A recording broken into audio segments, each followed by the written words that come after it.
Some men believe that women aren't smart enough nor ruthless enough to play poker at the highest level. But today, I'm about to prove all those people wrong in the most disturbing way possible.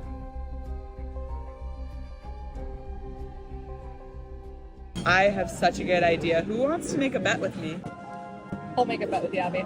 Next tournament we play lasts longer. Loser has to enter a furry competition. What? That's a one. I'm gonna take Are you it in? because I need I need retribution from the last time that you got me. Branson going, no one's taking that bet at the same time that you're like, booked. Lock it in, girl. Lock it in. We have the ladies coming up. We can do it then. That's crazy. Yes, you're gonna win. Or you're gonna lose. You're gonna lose. If I didn't have enough incentive before, I definitely do now. So I'm ready to lock in and win this last longer. Oh, I'm going to play a tournament, but I'm excited because it's the ladies' tournament, so that's always a win. Or I could be out very quickly, I don't know, it's 50-50 to be honest. So there's a couple things going on at MGM National Harbor today. Valentine's Day, quinceañeras, and an anime convention, as well as the BetMGM poker tournaments that are happening here, and we're here for that one. So, if I bust a tournament and Naruto walks in, this is gonna be lit. All that might be true, but we're here to play some poker. So I make my way to register. I make my way to my seat and pass a friend that I had played a lot with the last time I was at National Harbor. Let's go. No way. You're so cool. Thank you so much. This is dope. Now I gotta change. Let's go. Even though that warmed my heart, I quickly had to turn it into ice again because we were going for it all today. Can I have the winning seat then? Damn, she got me. She's one step ahead. Never forget these ladies can play. And by it all, I mean all of Alex's chips, because funny enough, she actually gets sat directly at my table. Am I coming in? 26? 26! Let's go! Good morning, ladies. I hope you're ready for some fun. Girl, what the hell? It is 4 o'clock in the afternoon. All right, Alex, be honest. How much Ghost did you drink today? I'm on one can and I'm about to pull out the other. On one can is One can. crazy phrasing. In no time at all, the shenanigans have already started with this one. And mind you, all of that was before the first notable hand that either one of us played. After playing a couple of smaller pots from the big blind, in this hand, middle position raises to 2K, and I defend 10-6 of spades in the big blind. But the flop comes definitely above average in the form of 10-8 deuce with 2 spades. Top pair and a flush draw? Let's get tricky. I check it over to her before she bets 3,000. Now, to start this hand, I had just under 13K. So when she bets 3K, I don't really have too much of a decision here. I go all in. And at that exact moment, when my chips are literally already in the middle, one of my favorite photographers comes over and starts to take some pictures before I may or may not bust. Me smiling for the Danny photo. Mid all in is crazy. I was like, damn, brother, no faith. But soon, my opponent does make the call with pocket sevens. With that specific hand, we didn't need to hit our flush, but we do end up hitting it on the turn, and the river pretty much changes nothing. So we double up right in front of Alex. Nice. Alex, do not cheer. I'm sorry. I'm sorry. I'm just gonna go. Thank you. Confusing response, because if I lose, she's the one with the most to gain out of everybody. Then Branson comes over, and today he's playing the main event. But I heard that he was a bit card dead, so I had to needle him a little bit. Branson, are you in the main? You have heaps and piles? Oh. Uh-oh. He goes, I VPIP 0%. I go, hey Branson, to win hands, you gotta play them. Then, immediately after that, I go on to play a hand where under the gun raises to 2.2K, and I 3-bet pocket 10s to 6K. You always look fine. Oh, that's 6,000. 6,000 plays. Playing this hand for you, Branson. She makes the call, and the flop comes atrocious. So it checks through. And the turn comes even worse. She leads out for 8,000, and I quickly make the fold. before catching an absolute stray.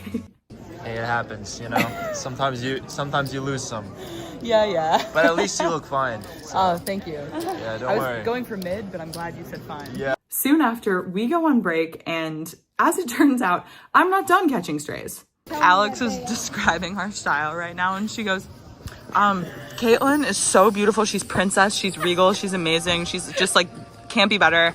I'm just like super put together, polished, like perfect. And then you're just like there. Thanks, Alex. I said your regular poker player vibe. Regular. All right, that's it. Hoodie's coming off. Yeah, Mid you no gotta- more. First Branson, then Alex. Dude, I forgot you gotta show out at these ladies' events. I guess I could always get revenge though, because in the very first hand when we come back from break, it folds to Alex on the button and I say this. Don't even think about it.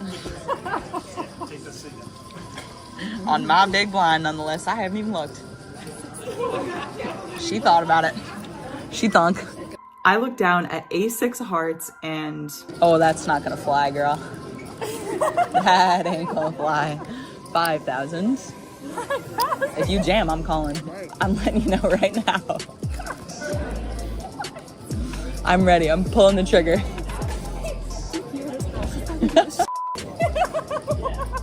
she does fold though. I show an ace and she says, Obviously. girl, big blind versus button? Of course I'm ahead. Then one of my favorite reporters, Paul, comes over and drops me off a really nice haiku. Abby, a haiku. Golden blonde bombshell, goofy as a football bat. The Merc loves to lurk. Because your last name's Merc. Oh, thank you, Alex. Thank you. I actually cannot with this woman. Like, this tournament is turning out to be so much more than just a battle for a furry costume, which is further exemplified by the fact that one of my best friends from college randomly shows up to the poker table. I'm just sitting at the table and my best friend shows up from college. So sweet. Okay, you want to sweat a hand? I literally didn't even know she was gonna come, so that actually made me so happy. Turns out she's amazing luck as I get dealt an absolute premium. Hilariously iconic hand for me to get dealt. It's because I showed up. Literally. Yeah, I folded, mind your business. But I definitely do not fold this next hand, as I peel ace queen offsuit under the gun one. This means that I'm gonna F with Alex's big blind really quick. Don't mind me. When I'm drinking? That's When I'm you just made me drinking. spit my drink out. I did. Call on 26. I'm so sorry. Oh, I think we got it. We got it. Hey! You made someone Yo. spit. I can't win in this tournament, I swear to God.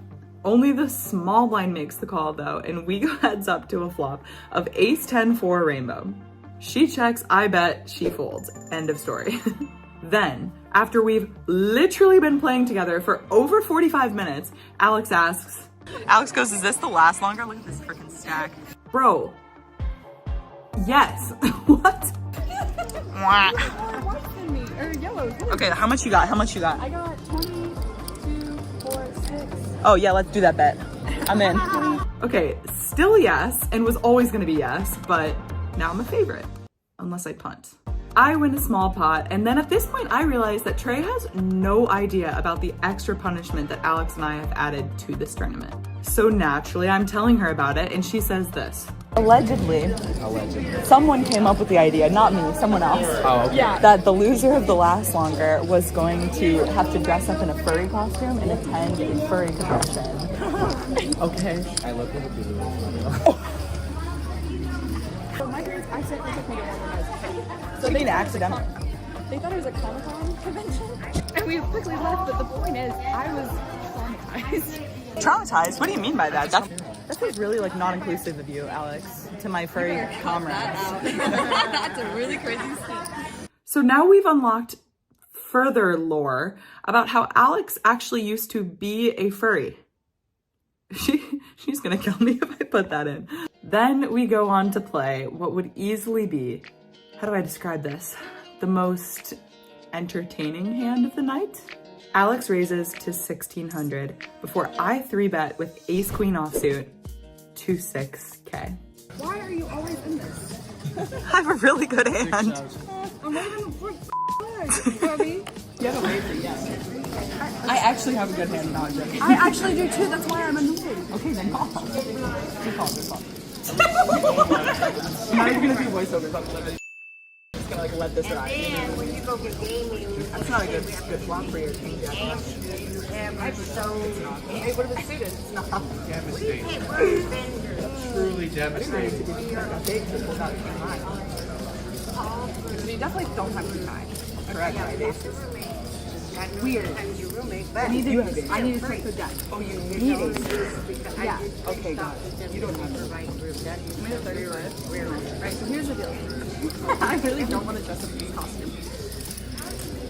But also, what are you doing? knowing that you're Well, bluffing. you didn't call what was out there. So I No. have to use it. I know, I should call. I'm always bluffing. Okay. I never have. You say this every time you do it. You don't have aces. If you have aces, this is really up. I want a deck change.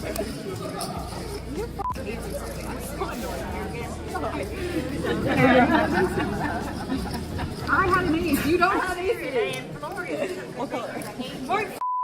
Coming off that last hand, she was waving the white flag, but I'm gonna try to get a different opponent to do that as well. In this next hand, I make it 1600 with 9-10 suited. The cutoff 3-bets me, but it's so small. 3600 is not a price that I can fold for, so I do make the call. And we go heads up to a flop of 6-9 deuce rainbow. I check it over to my lovely opponent who bets 3500. Again, I don't want to fold for that price, so I make the call, and the turn comes the 7 of clubs. We pick up a little gutter, but I still check it over to her once again, and she checks back, only for us to hit that gutter on the river in the form of the 8 of spades. I lead out for 8,000, and she tanks for a while before making the fold. Damn. You ever just want to know what someone's doing when they make it a certain size? That's how I felt about this pre-flop raise, so I kind of wish she would have called, but obviously that's also partially because I had a really good hand. Soon, Alex is all in, and I'm actually thrilled because after she says this, Oh, okay. This feels a lot better. Yay! We shouldn't be able to lose. I've won my bet. I mean, how can I lose? That's the biggest jinx of all time. But clearly she must be like a poker god's favorite or something, because if I said that, my opponent's hitting quads. Damn, girl, I thought I was really about to win that bet for real. Then this hand happens, which was so weird, I can't even begin to explain. The button opens to 3K, and I look down at pocket 10s. I make it 11K, which is intentionally a little bigger because I'm out of position. However, the second the big blind folds, she snap goes all in for like 30K. We're all in. 4-bet. I actually was not bluffing either. That's very interesting. I mean, because I'm getting 3-1, but I don't know, it just feels like a better hand. Too much. I fold. Nice hand, nice hand. Ooh, nice hand. Alex, they almost got me. That could have been spicy for our little bet. Love you so much, but also wish they had taken you. At least you're honest. The very next hand, Alex is all in with pocket kings again. I'd say I'm sad, but I'm thrilled. King.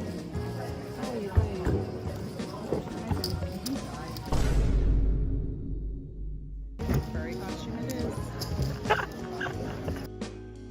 All right. Bye.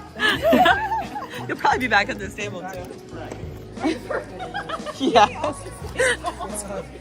Pat, make something happen. Tilting enough, they actually do sit her at the other table where she asks to bet again. And this is what separates winners from break-eveners.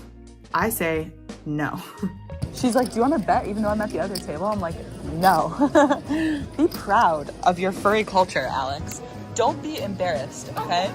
God, she's doubling down on that, you guys. Furries are not that bad. This is crazy. Okay, back to poker.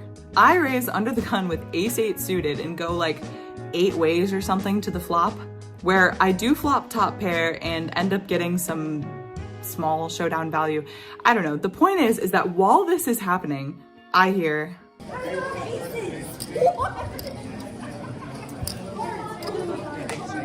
immediately followed up with,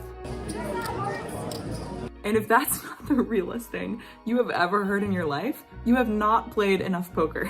Are you out? No, I'm not out. I just played an aces. Okay, back to the poker for real this time. I raised 3-4 of clubs in the hijack, and the cutoff snap calls. The flop is King 4-8 rainbow. I check it over to my opponent. She bets 3,500 and I make the call. The turn is absolutely excellent. It's a 4. I check a hand that has improved to trips, and my opponent bets 7,000 with a hand that I'm pretty sure has to have improved to 2-pair, right? I click it to 15K. Call. Before the river comes the worst card in the deck. Oh, wow.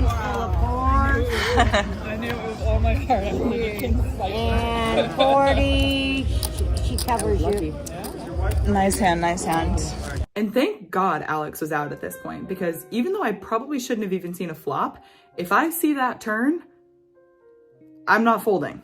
I turn around expecting, honestly, a needle from Alex, but then she starts talking about multi-tabling. Why couldn't you have done this earlier? Because the rookies wasn't open earlier. I'm about to go hop in, girl. Yeah. Should I multi-table? All right. No, you have chips. Win this tournament. No, I know. I don't want to lose this one. I want to multi-table. So don't do that. If I cash both, can we take back the last one? If you win both, sure. Wait a minute, is registration still open in this?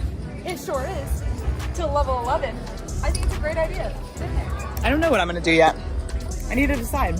Yeah, some important context here. So while the ladies event is running, there's another event running as well. And this event is called the rookies event. Simply put, if you have less than 50K in your handed mob, you're eligible to play. Now, at the time that this was recorded, I had $49,500 in my handed mob. So it's a pretty safe assessment to say that if I even min cashed this, I wouldn't be able to play it next year.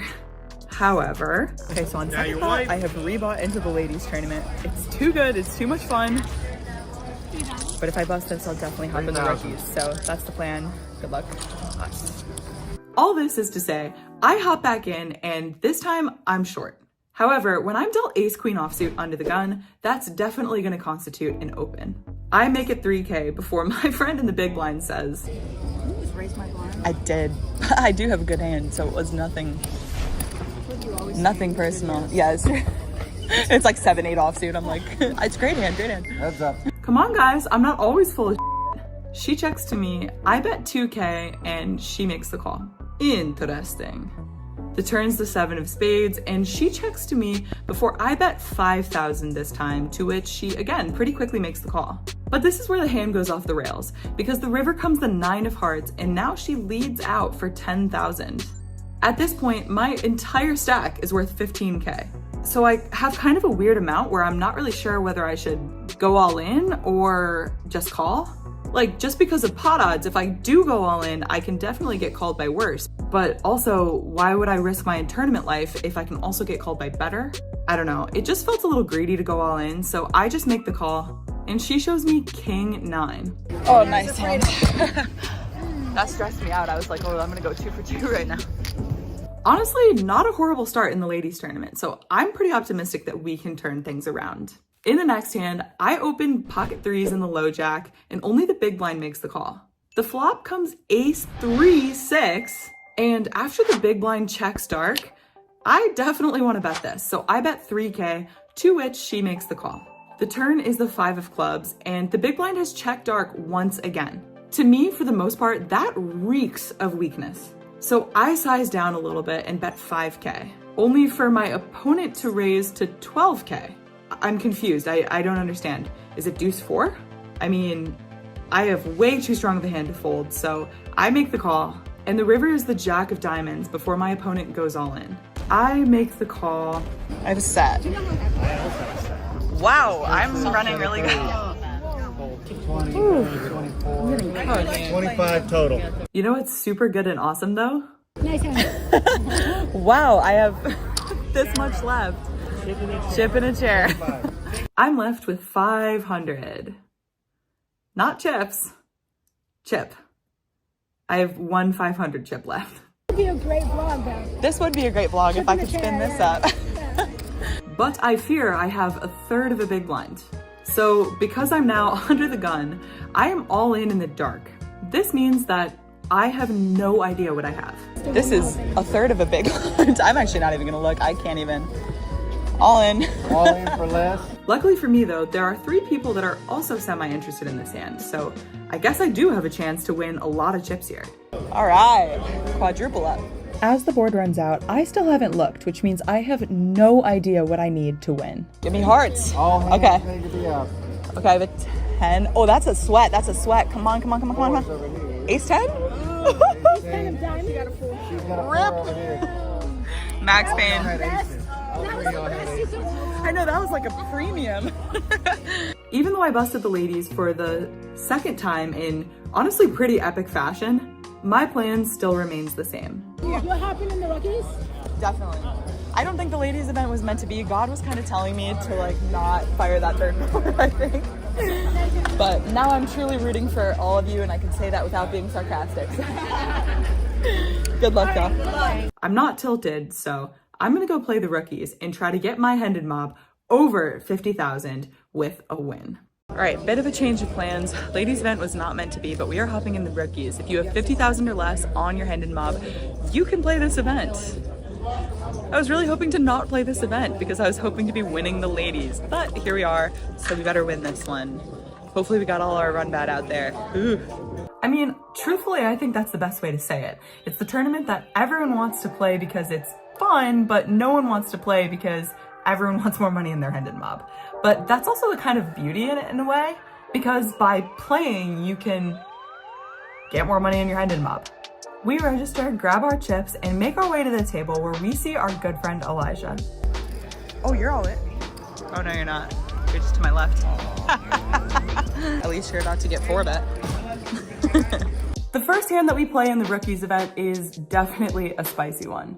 As if we didn't just learn our lesson playing 3-4 suited in the ladies event, when Under the Gun 1 opens to 2,000 this time, we look down at 3-4 suited in the hijack and make the call. The cutoff makes the call as well before the small blind looks down at his cards and makes it 5,000 to go.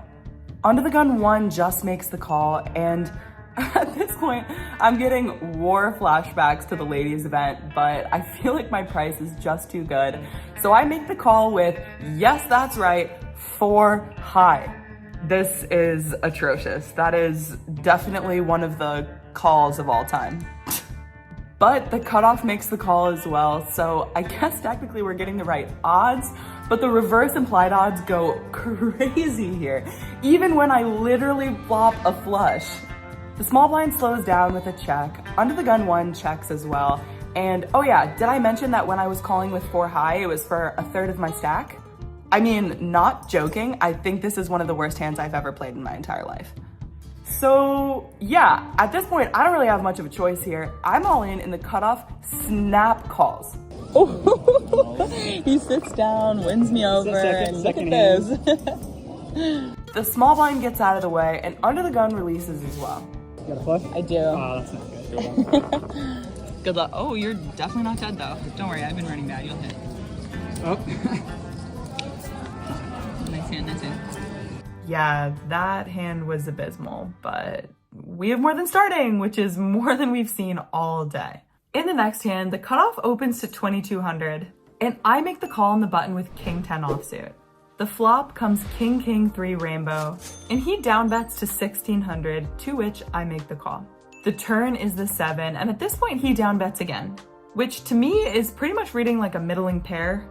So because my opponent has a marginal hand, has pretty much a half pot size bet left behind, and I'm in position, not really afraid of any river, I just make the call before the river comes a 9 and he bets 5,000, to which, like I mentioned before, warrants an all-in from me. Now, even though I absolutely love this guy, I mean, he was the one who gave me the hoodie and hat earlier, I would like to see him exit this tournament after giving me all of his chips. Too harsh? But after a pretty long tank, he does end up making the fold, saving himself just over 8,000 for later. However, literally 2 hands later, he goes all in for that remaining 8,000. I look down at ace-8 offsuit and make the call for about 13 big blinds. But then the big blind goes all in as well for about 15 big blinds. That jam should in theory be a little bit stronger, but I'm definitely not folding for another 2 big blinds. So I make the call and we find out that we're in just about the best shape that we could possibly ask for. Okay, well, I guess I have to call. I have the worst hand for sure out of the two of us. Am I live? Who's you have 7s? Oh, great. This was better than I could have imagined. That's kind of pretty ideal, honestly.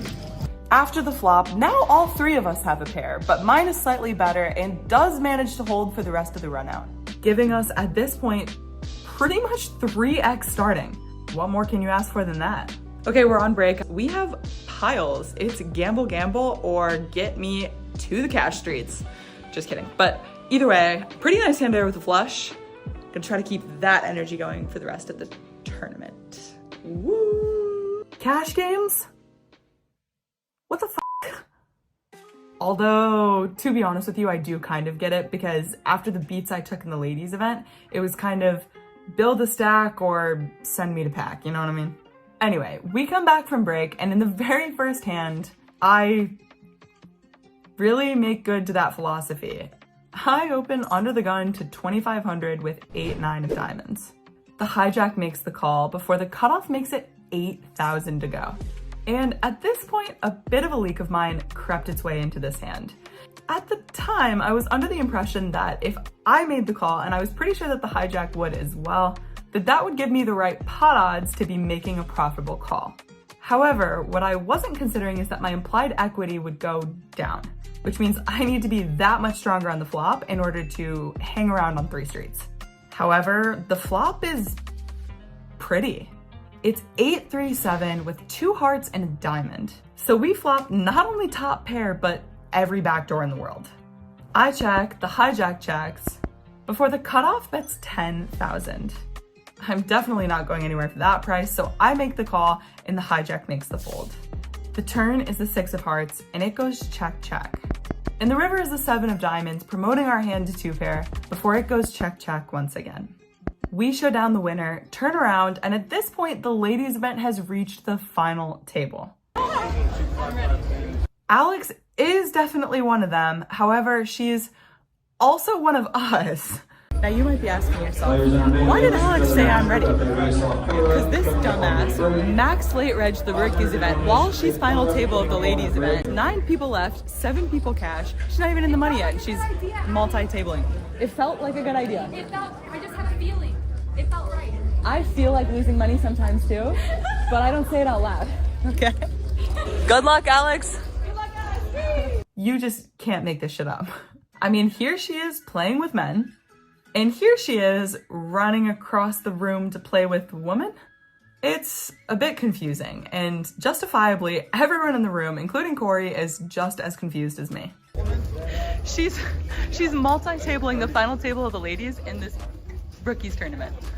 No problem. No problem. You just don't see a live multi-table these days. Maybe we should bring them back. Soon enough though, the fun has come to an end, because while the ladies event was on break, Alex is locked into the rookies event, hoping for a double, when she gets it in Ace King versus Jack 9 and is unfortunately eliminated. Ooh, gross. Gross. Who's not jamming 12 bigs with Ace King? Come on. Nobody in the rookies is jamming next. Ace King is a drawing hand. Just kidding. Can you It felt imagine? like a maid hand. It felt like the golden ticket.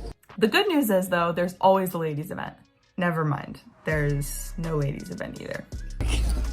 Oh, what happened? She rivers a flush with the ace. Oh, that's brutal. Alright, I can't tell if you're trolling. No, that's Max Payne, for real. It's like, It's this the actually switch, makes the whole switch, thing the cool. switch. No, for sure. Basically just soft bubbles. Yeah.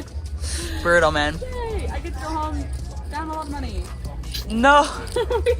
Honestly, relatable. Because I'm currently in for like $1,000. So I gotta run deep in this thing to break even and get me across that 50K threshold. Soon, because this was a night flight, the blinds were going up really quickly, so people were starting to get really short stacked. That's why in this next hand, when Under the Gun and Under the Gun won limp, and the hijack goes all in for about 12 big blinds, I make it 45K to isolate that all in with pocket 7s. He can definitely have some dominating hands here, but the good news is that we're up against Ace King suited. The board runs out clean and we knock out one of our opponents in the process. Simultaneously, Alex has made her way to this table where she's telling me about the most insane needle I have ever heard. And mind you, this is like 3 minutes after she busted, so that's crazy timing. No, Alex, that's like really crazy though. Like I don't think I've heard something like that in a very long time. Yeah, like a stray, literally. In the next hand, I'm dealt a little bit better than pocket sevens. I raise pocket kings under the gun 1 to 6,000, and it folds all the way to the small blind, who also happens to be my dream opponent. This guy was superstitious and therefore a ton of action. So when he 3-bets me to 21,000, I genuinely do not consider a 4-bet. I mean, there's a genuine possibility that he could be 3-betting me with like his grandma's favorite day or something. So I make the call and the flop comes 5-7-6 with 2 clubs. This is where things get a bit off the rails, because unironically, given this guy's range, this isn't the best flop for me. But then he bets 45,000 into like 45,000. Why the fuck would you bet pot with like any strong hand here? To me, this looks more like a hand that wants to not play 3 streets, if you will. And if that's the case, that probably means I have the best hand. So I go all in and I cover him. All in. All in. I'm gonna call. Let's see both ends. Wow. But the run out comes the 5 of spades and the king of clubs, turning what was already the best hand into an even better hand, which beats pocket queens. Kind of sick that the one time he actually has it, I have something better. The dealer starts to count both our stacks, and I'm like mid knocking this guy out when the peanut gallery comes back. We're back on this. Wait, what? And then get this. And then another thing. Oh my god, I forgot I wrote this. Woo. Before I film any of this stuff, I actually write out a lot of my hand histories, and I literally wrote old back cut off limb. That's out of control. Anyway, this old back cut off limps. The small blind limps, and I check 7-6 offsuit in the big blind. The flop comes 4-5-10 rainbow, giving me an open-ended straight draw, but also 7 high. The small blind checks, and I bet 10,000. Only the cutoff makes the call. The turn is the queen of spades, which could definitely be scary to a 10, and isn't a card that would scare me if I had a super strong value hand. So I bet 23,000 this time. And at this point, the cutoff looks down at his cards once again, and I just got this overwhelming sensation that he wanted to fold. So when he called, I had the intention of barreling pretty much any river, and the 9 of diamonds is no different. So I put the pressure on and bet 65,000, which quickly did the trick as he folds and I get one through with 7 high. Let's go. Honestly, too, looking back, those are the type of hands that I live for, you know what I mean? The type of that gets your blood pumping. A full orbit later, when I'm in the big blind with pocket 6s, the button goes all in and I unfortunately double him up when he has ace jack. So I'm missing out on some value, doubling up some short stacks, and getting needled by the peanut gallery. Great. I'm gonna put a little bit of that loss on them though too, because I'm way too superstitious to think that having an entire group of people watching me flip is anything but kind of a jinx, honestly. Maybe that's crazy though. I don't know. I got some weird superstitions. You guys are jinxing the shit out of me right now. I'm gonna win super quick. I am hooked right now. But then this next hand happens, which was truly an insane way to try to get things back in the right direction. The dealer starts to pitch out cards, and when my first card is thrown, I'm 100% convinced it flashes. I start looking around, unsure if anyone saw it, and then I look down at my hand. Normally, if I'm unsure about whether or not a card of mine flashed, I just truly overfold. But my opponents swear they didn't see it. Okay, I mean, I raised then. So I raise, but because I'm under the gun, I know it bounced. I just really don't know if anyone saw it. And the 2 people that might be in the hand with me are the ones that might have seen it, so that's really good. And then, just like that, the big blind goes all in. Before I can even think about metaing myself into like some type of hero fold, I just put the money in the middle and tell the dealer to keep it clean. Okay, I mean, I guess. which he finally does, and we manage to knock out our opponent, making it so that our stack is trending in the right direction once again. When she questions if the card flashes, he's excited to I'm like, what do I do? I have a very good hand. And thank God, too, because at this point, we are really close to making the money. We have made the final 3 tables. There's 27 people left. 23 make the money. I have a good rail who's about to ditch me, and a lot of chips, so hopefully we can make the money. 27 people left also means that we redraw. So as I walk to my new table, I'm hoping that I see some familiar faces. However, when I get there, I don't know anyone. Well, except for this one guy. I don't know him, but I've been seeing this card protector everywhere. He's an absolute icon. I'm obsessed. Yes, I get to play with the middle finger. Yes. I was wondering when we would play together. Being so close to the money is an insanely awkward time to try to figure out everything about your opponents. And with ICM considerations now, I really don't know what to expect from these people.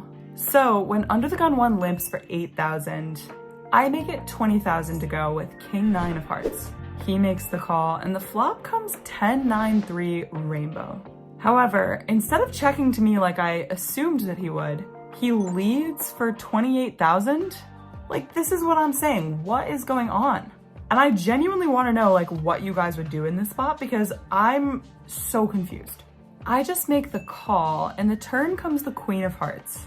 So now I have a pair, a flush draw, and a straight draw. Plenty of playability. Or so I thought, before my opponent jams 300,000 in my face. It's actually disgusting because at this point, in my opinion, I feel like he has pocket jacks. And if that's the case, not only does that remove some of our outs, but that's also the best hand. So I just fold and choose to save my chips for a better opportunity. Maybe when we're in the money. And thank God I did, because soon we're in the money. We have secured a min cash of a rock solid $400. 405. 405. Oh, thank you. Yeah, there you go. We min cash for 400 and change, but we still need more to break through that $50,000 mark and ice us out from playing this tournament again next year. On the way to that goal, though, we lose a small pot, small blind versus big blind, where we both flopped top pair, but luckily I pot controlled because he shows ace king.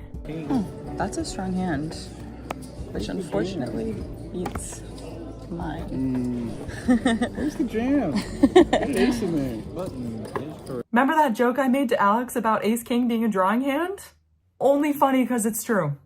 The blinds go up again to 12,000, and at this point we have about 15 big blinds remaining. The same guy from the king 9 hand limps, and I look down at the solver special. This seems like the perfect time to take a stand once and for all and put him in a really miserable spot. So I go all in, only for my opponent to go deep into the tank. After a couple minutes, he ends up making the call with a hand, that's for sure. Not sure why he's making me wait to see it. But when he does eventually end up showing me, I find out that I'm dominated. He's got ace queen offsuit, and unfortunately this board provides me absolutely zero help. However, because I'm eliminated in 20th place, I actually hit one of my goals of breaking through that $50,000 mark on Hendon Mob. Let's make we're out in 20th. I don't know how much that pays. Let's find out. Okay, so the numbers are in. The total cash out was $535, which they gave me in chips. I feel like that's tempting me to go play cash, but instead of playing cash, I've decided to go donate back to the casino in a completely different way. And by that, I mean go to the noodle bar. See you guys at FurryCon.